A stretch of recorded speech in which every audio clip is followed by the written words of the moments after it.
Bismillahirrahmanirrahim. Assalamualaikum warahmatullahi wabarakatuh.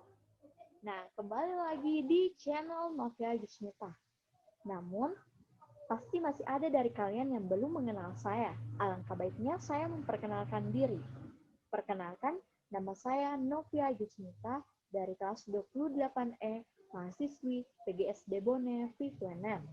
Nah, pada pertemuan kali ini, kita akan membahas mengenai model pembelajaran mind mapping. Nah, apa saja yang akan kita bahas? Seperti yang kita lihat, kita akan membahas mengenai pengertian mind mapping, langkah-langkah pembuatan mind mapping, jenis-jenis mind mapping, dan kelebihan kekurangan mind mapping. Nah, pengertian mind mapping.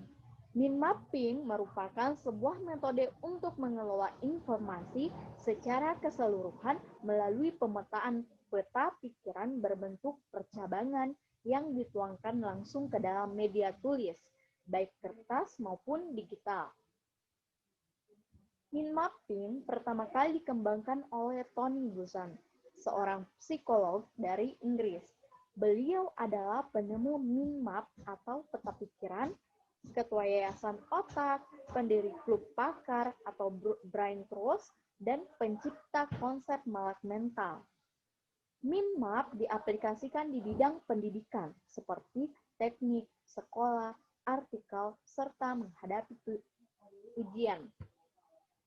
Nah, selanjutnya kita masuk pada langkah-langkah pembuatan mind mapping. Untuk membuat peta pikiran, guru hendaknya menggunakan ballpoint berwarna dan memulai dari bagian tengah kertas. Kalau bisa, guru menggunakan kertas secara melebar untuk mendapatkan lebih banyak tempat.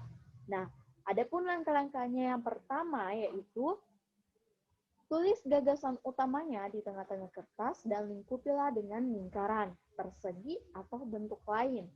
Yang kedua, tambahkan sebuah cabang yang keluar dari pusatnya untuk setiap poin atau gagasan utama.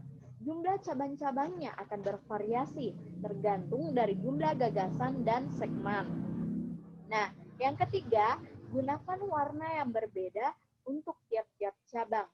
Yang keempat, tuliskan kata kunci atau frase pada tiap-tiap cabang yang dikembangkannya untuk detail.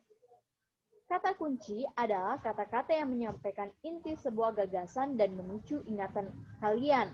Jika kalian menggunakan singkatan tersebut sehingga kalian dengan mudah segera mengingat, artinya selama berminggu-minggu setelahnya. Dan yang terakhir, tambahkan simbol-simbol dan ilustrasi-ilustrasi untuk mendapatkan ingatan yang lebih baik. Nah, kita masuk pada jenis-jenis mind mapping. Adapun jenis-jenis mind mapping yang pertama yaitu mind map silabus. Mind map silabus adalah sebuah jenis mind mapping yang mendukung menerima suatu gambaran berhubungan apa yang dikerjakan dan biasanya mind mapping ini dikerjakan dengan ukuran besar dan ditempel di dinding. Nah, yang kedua yaitu mind map bab. Mind map bab yaitu dikerjakan berdasarkan masing-masing bab yang telah dikerjakan, akan tetapi harus disingkat poin berguna atau garis besarnya saja untuk gampang diingat. Yang ketiga, mind map paragraf. Mind map paragraf yaitu dapat diperoleh menerima sebuah berita secara komplit, karena selain bisa memeriksa rangkuman setiap bab, bisa juga memahami rangkuman pada penjelasan. Nah, itulah jenis-jenis mind mapping. Selanjutnya, kita masuk pada kelebihan dan kekurangan mind mapping. Kelebihan. 1. Lebih mudah melihat gambaran keseluruhan. Yang kedua, membuat otak untuk mengatur, mengingat, membandingkan, dan membuat hubungan. Yang ketiga, memudahkan penambahan informasi baru. Yang keempat, pengkajian ulang dapat dilakukan lebih cepat. Dan yang kelima, setiap peta memiliki sifat yang unik.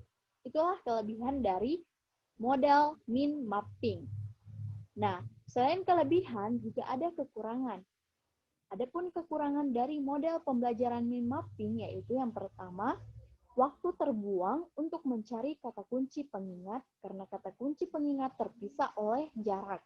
Yang kedua, waktu terbuang untuk menulis kata-kata yang tidak berhubungan dengan ingatan. Yang ketiga, waktu terbuang untuk membaca kembali kata-kata yang tidak penting. Nah, itulah pembahasan kita kali ini mengenai pengertian, jenis-jenis, langkah-langkah, dan kelebihan kekurangan model pembelajaran mind mapping. Cukup sekian, sampai jumpa di pertemuan selanjutnya. Lebih dan kurangnya mohon dimaafkan. Assalamualaikum warahmatullahi wabarakatuh.